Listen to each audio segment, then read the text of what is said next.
오늘 우리에게 주신 하나님의 말씀은 로마서 5장 8절 말씀입니다. 그러나 우리가 아직 죄인이었을 때 그리스도께서 우리를 위하여 죽으셨습니다. 이리하여 하나님께서는 우리들에 대한 자기의 사랑을 실증하셨습니다. 아멘. 오늘은 사랑받고 있다라는 제목으로 우리 같이 로마서 5장 8절 말씀을 나누려고 합니다. 여러분 다 SNS 많이 하시죠? 소셜 미디어라고도 하는데 우리 많이 하시죠? 한번 하시는 분들 손 들어 보실까요? 네, 절반 이상은 하는 것 같아요, 그렇죠? 네, 뭐 빈도수는 다 다를 수 있겠지만 각자 이렇게 하게 되죠. 저도 하고 있습니다. 소셜 미디어 하면 이제 여러 가지 사용의 목적이 있는 것 같아요. 재미로 하는 분들도 있고, 그냥 남들 어떻게 지내나 보고 싶어서 이렇게 하는 사람들도 있고, 내가 이렇게 지내요 이렇게 보여주기도 하고, 또 그냥 나의 생각을 표현하는 그런 공간으로 사용하기도 하고, 내 기록을 남겨두는 이렇게 공간으로 하기도 합니다. 제 아내도 소셜 미디어를 해요. 인스타를 해요. 아무도 모르죠. 왜냐하면 팔로워가 저밖에 없어요. 딱 한 명. 왜냐하면 핸드폰에 사진 저장 용량이 부족하다고 인스타를 사진 저장 용량으로 대신 쓰고 있어서 제 딸 사진이랑 동영상이랑 올려놓고 저만 팔로워하게 해갖고 보여주고 있습니다. 좋아요가 맨날 한 명입니다. 네, 그래서 이렇게 쓰기도 하고 다양한 목적으로 이렇게 소셜 미디어를 사용하기도 합니다. 상대방의 관심을 갖고 소통하기 위해서 SNS, 소셜 미디어를 하는 사람들도 있지만, 또 어떤 사람들은 이 중에서도 뭐 또 세상 사람들이 어떤 사람들은 다수의 사람들에게 자신을 보여주고 자신을 드러내고 나타내는 수단으로 사용하기도 합니다. 내가 이런 곳에 가고, 내가 이런 이런 것을 먹고, 이런 것을 갖고, 이런 사람들과 어울리는 사람들이라는 것을 보여주기 위해서 그런 수단으로 쓰기도 하죠. 내가 어느 정도의 위치에 있는 사람이야, 뭐 이런 것들을 보여주기 위해서 SNS를 활용하는 사람들도 요즘에는 있는 것 같아요. 바꿔 말하면 자기 증명의 한 수단으로서 이 소셜 미디어를 활용하고 있는 것이죠. 네, 이건 뭐 대표적으로 보이는 게 소셜 미디어여서 그런 것이지, 사실 소셜 미디어에서만 일어나는 것은 아닙니다. 요즘 현대를 자기 증명의 시대라고 이야기하죠. 자신이 가치 있는 인간임을 스스로 증명하는 시대라는 겁니다. 여러분, 예전 시대에는 이런 자기 증명의 시대, 자기 증명 이런 말이 없었어요. 불과 50년 전 시대만 해도 이런 말들을 잘 쓰지 않았습니다. 예전에는 왜냐하면 우리 스스로를 우리가 증명해야 될 필요가 별로 없었기 때문이죠. 불과 조선시대만 생각해도 그때는 자기증명이라는 게 그렇게 중요하지 않았습니다. 자신이 어느 사회에 속해 있는지, 자신이 어떤 집안에 속해 있는지, 자신이 어떤 문중에 속해 있는지가 훨씬 더 중요했습니다. 그래서 누군가를 얘기할 때 사극을 보시면 어떻게 이야기하죠? 내가 어느 집안의 자제입니다, 이렇게 표현하고 이야기하지, 내가 어떤 사람인지를 이야기하는 건 그렇게 중요하지 않았습니다. 누구를 주인으로 모시고 있는 사람인지를 이야기하죠. 그래서 그런 이야기들을 많이 했죠. 그러나 요즘 그렇게 얘기하면 뭐 받아들여지기도 하지만 대부분은 비웃기도 하죠. 그게 어쨌다고 뭐 이렇게 이야기하기도 하죠. 자신의 정체성은 네가 어떤 집안에 있는 사람인지, 너의 배경이 무엇인지를 가지고 설명하는 게 아니라 스스로 증명해야 된다고 말하는 시대이기 때문에 그래요. 그래서 어떤 사람들이 그런 걸 집안을 자랑하고 이런 걸 하면은 경멸에 가득 찬 댓글이 달리기도 하고 그럴 때가 있죠. 너의 아버지가 어떤 분인지, 너의 집안이 뭔지는 중요하지 않아. 지금은 너가 어떤 존재인지를 스스로 증명해야 돼. 이렇게 끊임없이 우리 시대의 사회 문화 속에서 메시지를 건네고 있습니다. 한 번쯤은 다 보셨을 거예요, 그렇죠? 그래서 스포츠맨들은 요즘엔 기록과 트로피로 자신을 증명하고, 영화 배우와 감독들은 자신의 작품으로 자신을 증명합니다. 인플루언서들은 자신이 영향력 있는 사람이라는 걸 증명하기에 자신의 차를 찍어서 올리고, 자신이 간 호텔을 찍어서 올리고, 자신이 간 해외 여행지를 찍어서 올리고, 미슐랭 레스토랑에 찍어서 올리기도 하죠. 그런 것들로 나는 이런 사람이야 라는 걸 증명하는 거예요. 증명이란 말 요즘에 진짜 많이 쓰고 있죠. 여기에서만 쓰는 게 아닙니다. 여러분, 제가 축구 좋아하는 거 아시죠? 제가 축구를 좋아해서 제가 축구 카페에도 가입이 돼 있거든요. 저희 팀. 네. 지상 최고 맨체스터 유나이티드. 네. 지금 7위입니다. 6인가요? 네, 6위. 네. 갑자기 슬퍼지는데. 네, 제가 여기 카페에도 가입해 있는데요. 네, 축구 카페잖아요. 그런데 보면 제일 많이 뜨는 말 중에 하나가 증명이에요, 증명. 제가 한번 검색해봤거든요. 사진 한번 보여주시겠어요? 이렇게 하면은 그 녹색으로 쳐 있는 게 다 증명해야 됩니다. 누가 누구를 증명해야 되고, 누가 증명해야 되고, 보여줘야 되고, 누군 결국 증명했네요. 이런 얘기합니다. 이런 증명했다는 누가 여기 이런 말 별로 믿지도 않습니다. 왜냐하면 여기 누가 증명했네요 이렇게 써도 한 달 지나면 다시 증명해야 됩니다. 계속 증명해야 됩니다. 이런 얘기가 달리죠. 여러분, 현대 시대가 이런 시대입니다. 끊임없이 자신을 증명해야 되고 보여줘야 되고 나타내야 됩니다. 그리고 사람들도 그걸 요구합니다. 증명해야 된다고. 이거 제가 증명이라는 단어 넣어서 검색한 건데 한 20줄이 이렇게 된 건데요. 이거의 기간이 얼마 되냐면 이거 한 달 정도밖에 안 되는 거에 이 정도의 글이 나와 있는 거예요. 늘 끊임없이 이런 것들을 이야기하고 있는 것이죠. 영화 불의 전차라는 영화가 있습니다. 아주 오래된 영화죠. 그 영화는 이제 두 육상 선수에 대한 이야기입니다. 열심히 달리고 올림픽에 출전하는 육상 선수에 대한 이야기를 다루고 있습니다. 그런데 한 단거리 육상 선수가 거기에서 열심히 훈련하고 훈련에만 매진하고 온전히 그것을 자신의 목적으로, 거기에 기록내는 것을 목적으로 열심히 달려가는 한 사람의 모습을 처음부터 끝까지 쭉 보여주거든요. 그 사람은 결국 올림픽에서 금메달 따는 것까지 보여줍니다. 그런데 그 사람이 그렇게 열심히 준비하고 또 준비하고 달리는 이유를 어느 순간에 연습의 한 부분에서 설명하는 장면이 나와요. 이분 100m 단거리 선수거든요. 근데 이분이, 그 주인공이 이렇게 얘기합니다. 레이스가 시작되면, 달리기 경주가 시작되면 언제나 내 존재를 증명할 시간이 단 10초뿐이라는 생각이 든다. 레이스가 시작되면 내 존재를 증명할 시간이 단 10초뿐이라는, 경주가 10초 만에 끝나니까요. 10초뿐이라는 생각이 든다. 이렇게 말합니다. 그때 성적을 내지 않으면 내 존재를 증명할 수 없다는 것이죠.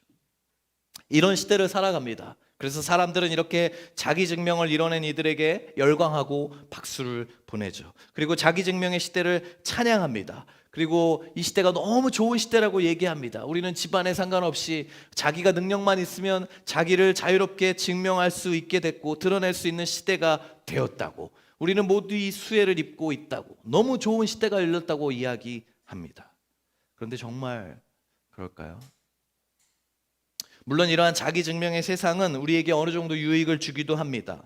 억눌려 있던, 내 안에 무언가를 표현하기 어려웠던 시대보다 다양한 장이 마련되어 있기 때문에 표현할 수 있는 자유와 기회가 많이 열린 것은 분명히 사실이죠. 그래서 여러 목소리들을 잘 표현할 수 있는 토양이 마련되어 있습니다. 그러나 이러한 장점에도 불구하고 안타깝게도 이런 자기 증명의 사회는 우리를 더욱더 자유롭게 만드는 것이 아니라 우리를 더욱더 큰 압박감에 시달리게 만들어요.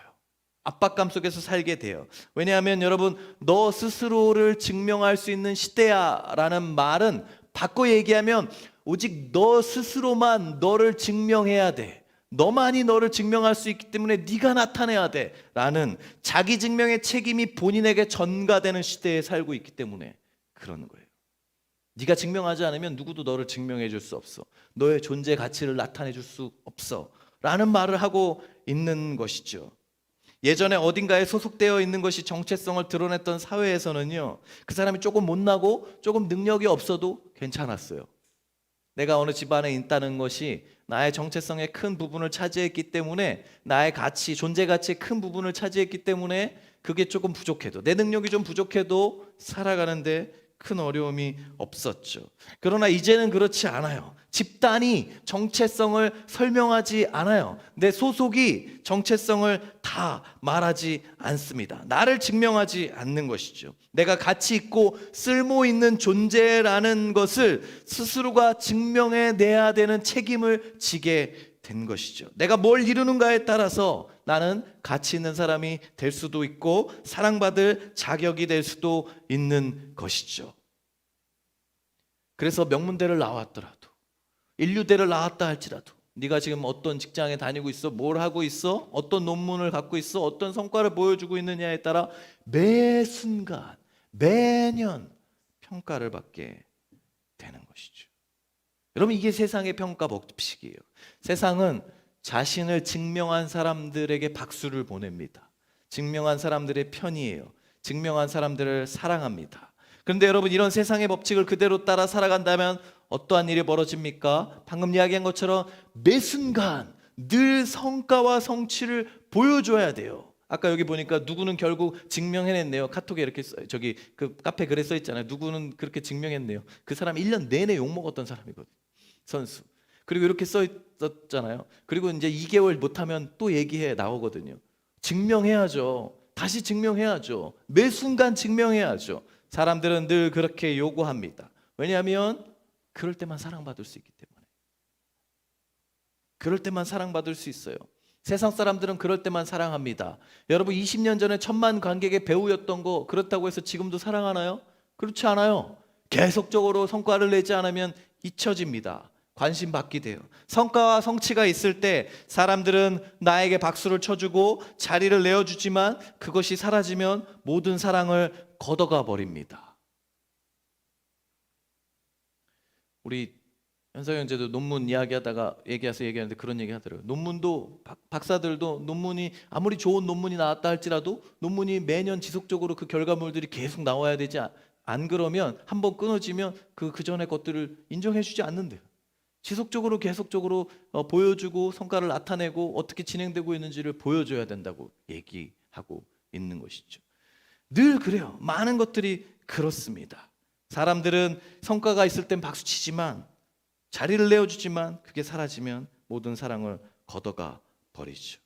그래서 여러분, 이러한 사랑은 사실 사랑이라고 말은 하지만 진정한 의미의 사랑일 수는 없습니다. 1,000만 관객이 들면 우리 관객분들이 저를 너무 사랑해 주셨어요 라고 사랑이라고 표현하지만 이것은 사랑이 아니에요. 진정한 의미로는 사랑으로 말할 수 없어요. 왜냐하면 이건 내 성취로 내가 얻어낸 거잖아요. 내가 연기를 잘해서, 내가 재밌는 영화, 잘 나오는 영화를 만들어서 그걸 사랑해 줬기 때문에, 내가 3할을 치고 홈런을 50개 쳤기 때문에 내 성취로 얻어낸 것이기 때문에 그래요. 여러분, 나의 성과와 성취로 얻어낸 것이 사랑이라면 그것은 사랑이 아니라 전리품이죠. 트로피예요.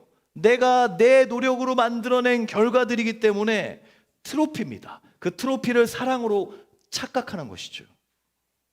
또한 그것마저도 일시적이고 제한적입니다. 더 나은 성취가 나오면, 더 나은 성취자가 나타나면 나를 향한 사랑은 금세 사라질 것입니다. 또한 나의 약점이 발견되면 나를 향한 사랑은 금세 식게 됩니다. 우리의 성취가 지속적이지 않으면 우리를 향한 박수는 번개처럼 사라져 버릴 거예요. 여러분, 지금 이 시대의 최고의 축구 선수로 칭찬받는 게 누구예요? 호날두, 메시. 누구야? 누가 더 최고야? 맨날 싸우잖아요. 누가 더 최고야? 나도 동의해. 호날두와 메시가 여러분 아무리 찬사를 받는다 할지라도 조금만 지나지 않아서 만약에 그들을 뛰어넘는 누군가가 나타난다면 언제 그랬냐는 듯이 모든 찬사는 그 새로운 스포츠 영웅을 향하게 될 거예요. 박수는 이미 그 사람을 떠나 새로운 사람을 향하게 될 것입니다. 잘 나갈 때는 내 이름으로 된 것이기 때문에 어떻게 됩니까? 깔보게 되죠. 이런 사람들, 이런 성취가 이루어진 사람들의 너무 좋고 잘 될 수 있다는 건 너무 좋은 환경이지만 이런 사람이 잘 될 때의 문제는 뭡니까? 나의 힘, 내 능력으로 됐다고 생각하게 됩니다. 그래서 교만이 올라오죠. 다른 사람을 쉽게 깔봅니다. 인생 별거 없네. 이런 것도 못해? 쟤네들 뭐야? 하고 쉽게 생각하고 다른 사람들을 내려보게 되죠. 교만하게 됩니다.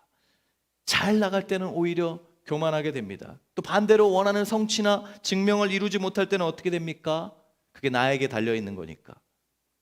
난 쓸모없는 사람, 능력 없는 사람, 살 가치가 없는 사람, 존재 가치가 없는 사람으로 스스로를 생각하게 되고 다른 사람의 시선을 그렇게 느끼게 되죠. 그래서 낮은 자존감에 괴로워해요. 왜요?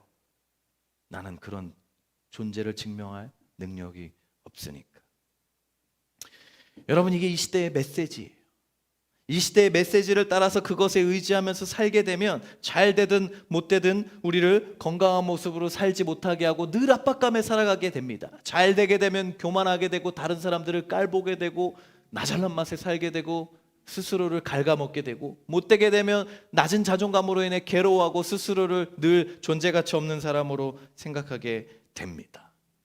코로나를 겪으면서 신천지가 교회뿐만 아니라 일반 사람들에게도 많이 알려지게 되는 계기가 됐죠. 많은 사람들이 경각심을 갖게 되었던 것 같아요. 여러분, 근데 그러면서 신천지의 이런 전도 전략이나 주거 형태나 뭐 일반인들이 이해하기 힘든 비이성적이고 비협조적인 모습들이 많이 드러났죠. 신천지 사람들이 전도하는 방법을 보면 혀를 내두릅니다. 진짜 다양하게 연구하고 막 다양한 방법을 활용해요. 그 목사님들끼리 만나서 신천지 얘기하다가 이런 얘기예요. 야, 우리가 얘네들 전도 방법을 배워야 된다. 본받아야 된다. 이렇게 하면 교회도 전도 되겠다. 막 이런 생각이 들 정도로, 모든 게 다 그렇진 않죠. 거짓말하고 이런 것들이 있으니 그런 건 좋지 않지만, 그런 에너지와 다양한 기발한 아이디어는 도움이 많이 되겠다. 이런 생각들이 많이 들기도 하는 것 같아요. 정말 열심히 해요. 한 2, 3주 전에는요, 저기 앞에 어떤 여성분이 서성이고 있더라고요. 교회 문에 들어오진 않고 계속 이렇게 서성이는 거예요. 그래서 제가 저랑 눈이 마주쳐갖고 제가 문 열어드렸어요. 옷이 들어오시라고. 안 들어가겠대요. 들어오지 않는데. 왜냐면 신천지는 교회에 들어오면 영원히 죽는다고 생각하기 때문에 또 잘 안 들어와요. 근데 아무튼 어떻게 왔냐고 했더니 저 신천지 선교사인데요, 목사님한테 우리 총회장님의 편지를 꼭 전해드리고 싶어서 이렇게 왔다고. 그래서 네, 총회장님 저희 교단에도 계시다고. 그래서 네, 아무튼 받진 않았습니다. 목사에게까지 와서 전도해요. 교회에게까지 와서 전도해요. 너무 열심히 하죠. 근데 여러분, 왜 그렇게 열심히 하는지 아세요? 왜 신천지가 그렇게 열심히 합니까? 그것은 그들의 교리 때문입니다. 신천지가 추구하는 교리는 예전하고 조금 더 바뀌었지만 14만 4천 명을 찾습니다. 14만 4천 명이 되어야 한다고 생각합니다. 그들이 새하늘과 새 땅에 가기 위해서는 14만 4천 명의 성도가 필요합니다. 이미 넘었죠. 14만이 넘어서부터는 어떻게 하냐면, 여러분, 이미 영적인 성인들, 영적인 셀럽들이 있다고 얘기해요. 그 1번부터 14만 4천 번까지의 영적인 셀럽들이 있습니다. 1번이 예수님이에요.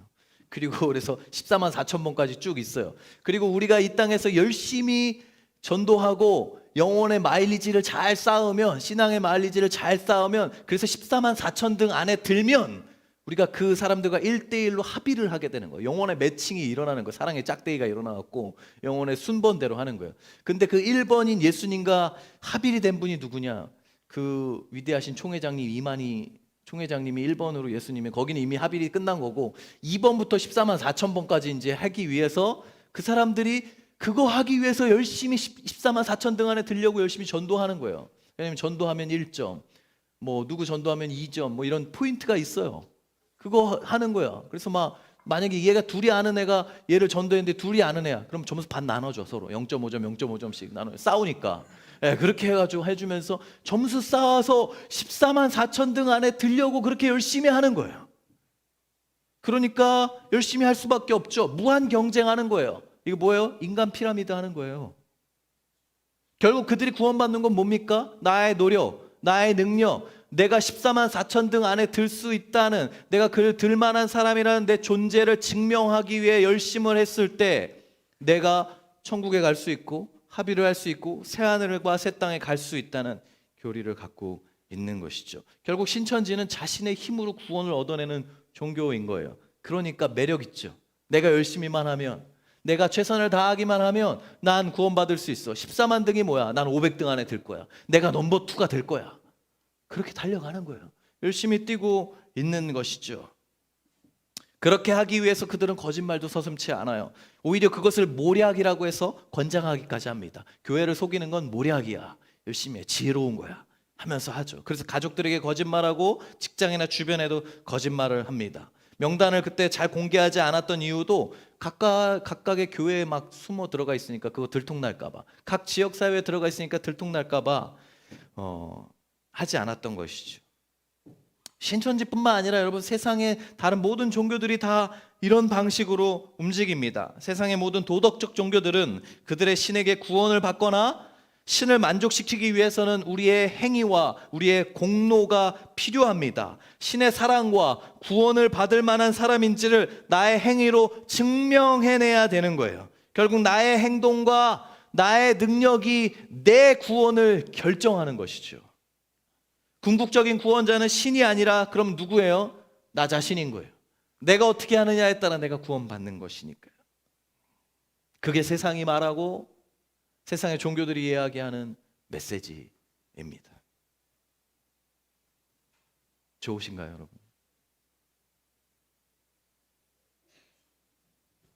그러나 여러분, 기독교의 메시지는 그렇지 않습니다. 복음은 그렇게 말하지 않아요. 복음은 겁쟁이에게도, 이렇다 할 성취가 없는 사람들에게도, 몸이 불편하고 마음이 불편하고 세상에 무언가를 이루지 못한 사람들에게도, 세상은 실패자라고 말하는 그러한 사람들에게도 당신을 위한 자리가 있다고 말합니다. 그것이 복음이에요. 교회는 겁장이와 실패자와 낙오자가 받아들여지는 곳입니다.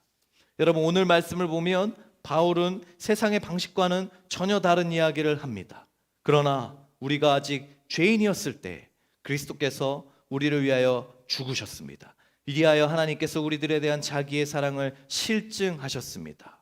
뭐라고요? 우리가 언제요? 우리가 죄인이었을 때. 여러분, 세상은 우리가 사랑받을 만한 사람인지를 증명해보라고 이야기합니다. 우리가 그래서 괜찮은 사람일 때, 우리가 능력 있는 사람일 때, 우리가 유명한 사람일 때, 우리가 매력 있는 사람일 때 사랑받을 수 있다고 이야기합니다. 그런데 바울은 로마서에서 전혀 다른 얘기합니다. 네가 사랑받을 만한 사람일 때가 아니라, 네가 능력 있는 사람일 때가 아니라, 네가 성공한 사람일 때, 멋진 차를 타고 다니는 사람일 때, 억대 연봉을 받고 있는 사람일 때가 아니라 죄인이었을 때, 우리가 아직 죄인이었을 때 주님이 우리를 사랑하셨다 라고 이야기하는 것이죠. 바울에 의하면 우리가 주님께 사랑받을 자격이 있는 사람인지를 증명해내는 것이 아닙니다. 오히려 정반대입니다. 우리가 아직 죄인이었을 때, 우리가 멋진 사람이 아니었을 때, 인플루언서가 아니었을 때, 의인이 아니라 죄인이었을 때 우리를 위하여 죽으셔서 우리를 향한 자기의 사랑을 그리스도께서 실증하셨다고 말합니다. 우리가 증명하는 것이 아니라 예수님께서 우리를 향한 자신의 사랑을 증명해 보이셨다고 이야기하고 있는 거예요. 그게 성경이 말하고 있는 바입니다. 기독교는 우리가 주님의 사랑을 얻기 위해서 무언가를 증명해야 된다고 결코 말하지 않아요. 오히려 주님께서 우리를 향한 자신의 그 사랑을 증명해 보이셨다고 말합니다. 그렇기 때문에 우리는 우리 자신의 정체성, 가치를 드러내 보이기 위해 무언가를 할 필요가 없어요. 그저 이 사랑을 믿고 받아들이면 되는 것이죠.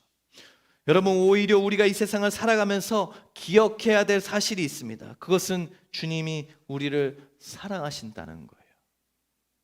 나의 성취와 내 증명에 기반을 두고 살아가면 우리는 늘 압박감에 시달립니다. 잠을 못 이뤄요. 오늘 사랑받았어도 내일 그 사랑이 사라질까 봐 두렵습니다. 어려워합니다. 괴로워합니다.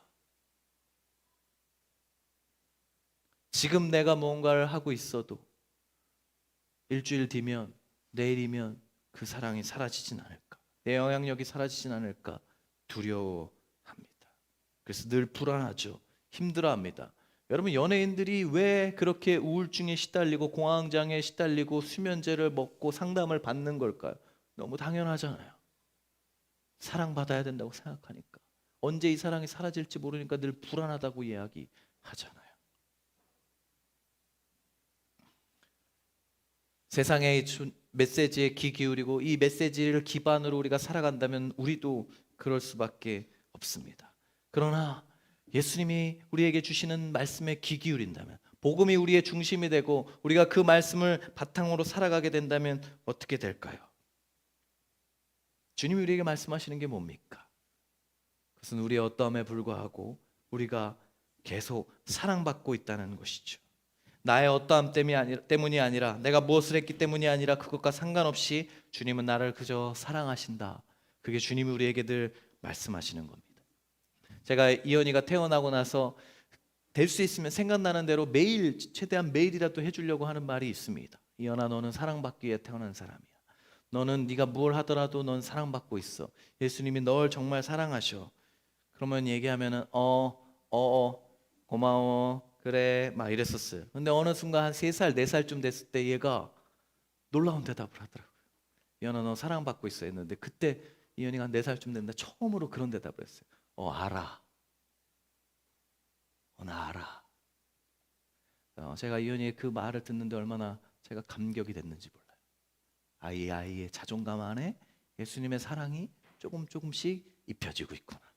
내가 사랑받고 있구나. 제가 요즘에는 이제 다르게 이제는 질문해요. 메시지를 주지 않고 이제 질문해. 주입식 교육은 끝났구나. 이제 이렇게 생각하고 이제 질문해요. 이현아, 너도 사랑받고 있다고 생각해? 넌 네가 사랑받고 있는 사람이라고 생각해? 예수님이 나 사랑하셔. 엄마 아빠가 나 사랑하는 거 나 알아. 이렇게 이제 대답해줘요. 이 말이 얼마나 감사한지 몰라요. 여러분, 부모가 그 자녀를 얼마나 사랑하고 있는지 자녀가 느끼고 있다는 거잖아요. 그렇죠? 그런 아이는 건강한 자존감과 정체성을 형성하면서 자라가게 되겠죠. 물론 좀 과해서 나댈까 봐 좀 걱정이 되지만 충분히 사랑받고 자라는 아이가 경험하게 되는 것이죠. 근데 여러분, 그거 아세요? 우리도 그렇게 사랑받고 있어요. 여러분도 그렇게 사랑받고 있어요.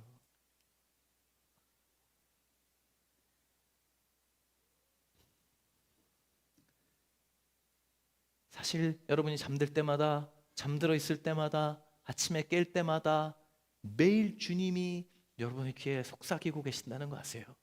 사랑하는 아들아, 딸아, 내가 너 사랑해. 네가 잠들어 있는 그 시간에도 내가 널 위해서 일하고 있었어. 내가 너 너무 사랑해서. 그게 기독교가 우리에게 주는 메시지입니다. 세상의 사람들이 다 너 사랑하지 않는다고 얘기해도 괜찮아. 꼭 말씀 보렴. 거기에 내가 너 사랑한다는 러브레터와 사랑의 메시지가 가득 담겨 있단다. 주님이 우리에게 그렇게 말씀하시는 것이죠. 부모의 사랑과 비교할 수 없을 정도로 더 크고 깊으신 주님의 사랑이 매일 우리를 향해 쏟아지고 있는 거예요. 그게 주님의 사랑인 것이죠. 사랑하는 여러분, 주님 안에 있을 때 우리의 정체성이 있다면, 주님이 우리에게 말씀하시고자 하는 것이 딱 하나 있다면 그것은 너무 간단합니다. 너는 사랑받는 자야. 나는 사랑받는 자야. 이거입니다. 누군가가 우리에게 넌 누구야? 라고 묻는다면 그때 우리가 보여줄 것은 우리가 어떤 학교를 나왔는지, 우리가 어떤 트로피를 갖고 있는지, 내 인스타 팔로워가 몇 명인지, 내 직업이 무엇인지, 내가 끄는 차가 무엇인지, 내 잔고가 은행 잔고가 얼마인지가 아니라 난 주님께 사랑받는 자야. 그것이 우리의 정체성입니다. 우리가 보여줘야 될 것은 그것입니다. 세상에 아무리 우리를 능력 없는 자라고 무시하고 외면하고 왕따시키고 조롱하고 깔보아도 우리는 여전히 사랑받는 자예요. 주님은 우리를 사랑한다고 말씀하십니다. 내가 너를 위해 죽어서 그 사랑을 증명했다고 말씀하십니다. 여러분, 그게 로마서 5장 8절 우리가 읽은 말씀이에요. 저는 이 말씀이 너무 좋아요. 난 증명했다. 뭘로요? 하나밖에 없는 내 아들을 너에게 줌으로 난 증명했어. 그게 주님이 우리에게 주시는 놀라운 사랑의 메시지죠. 여러분, 성경 공부 교재 중에 아주 오래된 성경 공부 중에 지금도 잘 사용하고 있는 교재 중에 예수님 짤이라는 교재의 이름이 있습니다. 예수님 짤이. 이게 무슨 뜻일까요? 여러분, 이 핸드폰을 제가 50만 원에 주고 샀다면 이거 얼마짜리입니까? 50만 원짜리죠. 제가 이 책을 10,000원에 주고 샀다면 이거 얼마짜리입니까? 10,000원짜리 책이죠. 그렇죠? 제가 이 스피커를 100만 원 주고 샀다면 이건 100만 원짜리입니다. 그러면 여러분, 질문을 드릴게요. 만약에 나를 예수님을 주고 사셨다면, 예수님이 대가를 지불해서 예수님을 주고 나를 산 거라면 우리는 얼마짜리입니까? 우리는 너무 어려운 질문을 해야 했나요, 제가? 우리는 얼마짜리죠? 예수님짜리. 그래서 그 책 제목이 예수님짜리. 예수님을 주고 산 존재들, 예수님을 주고 산 사람들, 우린 다 한 사람 한 사람이 예수님 자리의 사람들인 것입니다. 이 마음이 우리 안에 있을 때, 이 복음이 우리 안에 있을 때, 이 우리가 주님 안에 있고 예수 그리스도가 우리 주인이 되실 때, 우리는 이 정체성을 갖고 살아갈 수 있게 됩니다. 예수님 자리의 인생이 되는 것이죠. 여러분, 돈 모으는 거 필요하죠. 재테크 왜 안 필요하겠어요? 그런데 여러분, 그게 채워지면 100억이 되면 여러분의 자존감이 바뀌어질 거라고 생각하세요? 그렇게 되면요, 1000억을 가진 사람 만나게 될 거예요. 그리고 자기 비하에 휩싸일 겁니다. 1000억이 되면 행복할 거라고 생각하세요? 그러면 1조를 가진 사람을 보면서 또 비교하고 괴로워할 거예요. 늘 끊임없는 그것의 연속입니다. 그렇게 우리는 살아갈 수 없습니다. 우리는 예수님이 필요합니다. 왜냐하면 우리는 예수님 자리의 인생이 되어야 하기 때문에 그래요. 이 정체성이 우리 안에 있을 때, 이 사랑을 진정으로 믿게 될 때 비로소 우리는 세상의 시선과 평가로부터 자유하게 되는 거예요. 여러분, 전 부자인 사람 많이 만나봤어요. 제가 얘기했잖아요. 미국에 있을 때 자기들 마을 사람들만 이용하는 골프장에 사는 사람도 제가 봤어요. 컨트리 클럽이라고 해갖고 자기 마을 사람들만 이용하는 골프장이 있어요. 신분증 맡기지 않으면 들어갈 수도 없어요. 초대하지 않으면 들어갈 수도 없는. 그런데도 제가 가봤어요. 지하 1층이 그냥 바더라고요. 바. 개인 집인데 바 있고, 그렇게 살아가요. 근데 얼마나 낮은 자존감에 시달리는지 모릅니다. 얼마나 괴로워하는지 모릅니다. 빌리 그레이엄 목사님의 책에 보면 그런 사람이 나옵니다. 자기 전용 비행기가 있고요, 자기 전용 섬이 있습니다. 여러분, 자기 섬이 있는 사람 만나봤어요? 자기 섬이 있다니까. 자기 섬이. 빌리 그레이엄 목사님을 자기 섬으로 초대한 거예요. 식사를 대접합니다. 그리고 비행기도 자기 집 앞에 가장 가까운 공항으로 모셔갖고 그 목사님을 데려왔어요. 섬까지. 그리고 세상에 볼 수 없는 산의 진미를 다 차려놓고 목사님께 드려줍니다. 그러면서 이분이, 이 부자가, 10손가락 안에 꼽히는 이 부자가 이렇게 얘기해요. 나는 지금도 내가 어디를 가고 싶으면 24시간 안에 다 도착할 수 있습니다. 못 가는 곳이 없습니다. 내가 먹고 싶은 것 중에 못 먹는 것이 없습니다. 내가 갖고 싶은 것 중에 가질 수 없는 것이 없습니다. 그리고 나서 이 사람이 이렇게 얘기합니다. 그런데 세상에서 저보다 불행한 사람이 없습니다. 저는 지금 비참한 인생을 살고 있습니다. 제가 어떻게 해야 됩니까? 그렇게 빌리 그레이엄 목사님한테 물었다는 거예요. 그래서 빌리 그레이엄 목사님 초대했던 거예요. 저에게 제발 답을 좀 알려주십시오. 그래서 빌리 그레이엄 목사님이 그분에게 복음을 전했다고 합니다. 여러분, 우리에겐 예수님의 사랑이 필요합니다. 이 정체성이 우리 안에 있을 때, 이 사랑을 진정으로 믿게 될 때, 너의 무엇도 어떠함에도 상관없이 사랑받는다는 이 사랑을 우리가 알게 될 때, 우리는 세상의 시선과 평가로부터 자유해지게 됩니다. 우리는 모두 이 사랑을 받은 사람들입니다. 다만 누군가는 그 사랑을 알고 믿고 받아들이고 그 정체성을 기반으로 살아가고 있고, 어떤 사람은 교회에 나와도 여전히 그렇지 못하게 살아가는 사람들이 있기도 한 것이죠. 사랑하는 여러분, 우리는 하나님의 사랑을 너무 잘 모르고 살아갑니다. 한 떠돌이 고아가 있었어요. 돌봐주는 이가 하나도 없는 아주 힘들게 살아가는, 하루하루가 너무 힘들고 괴로운 고아였어요. 근데 열심히 살았죠. 열심히 노력하고 성실하게 살아갔어요. 그가 스스로를 책임질 수 있도록 그래도 포기하지 않고 열심히 살아가서 어른이 됐어요. 포기하지 않고 열심히 살고, 우리가 그런 사람 자수성가했다고 하잖아요. 모두가 그를 칭찬했죠. 잘 살았다고, 훌륭한 사람이라고 다 칭찬하는데, 좋은 사람이라고 막 다 칭찬해 주는데 그의 마음속에는 상처가 있는 거예요. 난 버림받았어. 부모가 날 버림받. 난 고아였잖아요. 난 부모한테 버림받은 사람이야. 이런 상처가 있어서 고통스러웠어요. 괴로웠어요. 부모로부터 버려진 자신의 삶이 항상 저주스럽게 여겨졌었어요. 아니, 어떻게 부모가 자식을 버려? 나는 그런 존재야. 나는 괴로워. 그래서 이 상처를 아무리 열심히 살아가고 열심히 노력하고 해도 나아지지 않는 거예요. 치유가 되지 않는 거예요. 어쩔 수 없는 부분이에요. 그래서 겉으로는 아무런 척, 사람들 앞에서는 겉으로 아무렇지 않은 척 막 살아가고 노력했지만, 행복한 가정을 볼 때마다 이 상처와 이 독이 가슴속에서 막 스물스물 올라오는 거예요. 자라가고 있는 거예요. 그래서 눈에는 막 피눈물이 흘러나오는 그런 사람이었죠. 그래서 이 모습을 감추려고 항상 힘이 들었어요. 괴로웠죠. 종종 어떨 때는 못 참을 때도 있고 어쩐 때는 하루하루 그냥 하루가 그냥 동굴 속에 처박혀서 괴로워하면서 시간을 보내는 경우들도 있었습니다. 사람들이 그를 볼 때 얘는 가끔 이상할 때가 있어 이렇게 생각하는 부분이 있지만 그래도 겉으로 볼 땐 밝으니까 좋은 사람이라고 그렇게 말하곤 했었어요. 그런데 어느 날 한 사람이 찾아왔어요. 이 사람이 그렇게 얘기하는 거예요. 그 사람의 부모에 대해서 알고 있던 지인이라고, 그 부모에 대해서 알고 있는 사람이라고 한 사람이 찾아온 거예요. 그리고 그에게, 그 고아로 자라온 그 사람에게 그동안 그가 몰랐던 이야기를 전해주게 됩니다. 그 부모에 대한 이야기였어요. 전해준 얘기는 이랬습니다. 그의 부모는 그 아이를 정말 사랑했대요. 너무 많이 사랑했대요.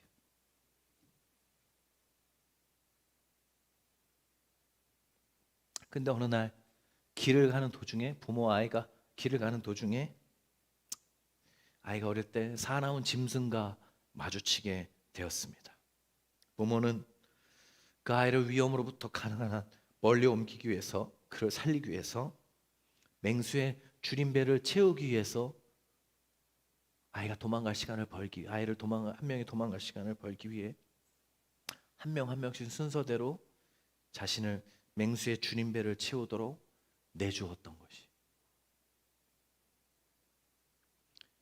버려졌다고 생각했던 아이가 사실은 부모의 사랑과 목숨을 내어줌으로 구함을 받았던 것이었죠.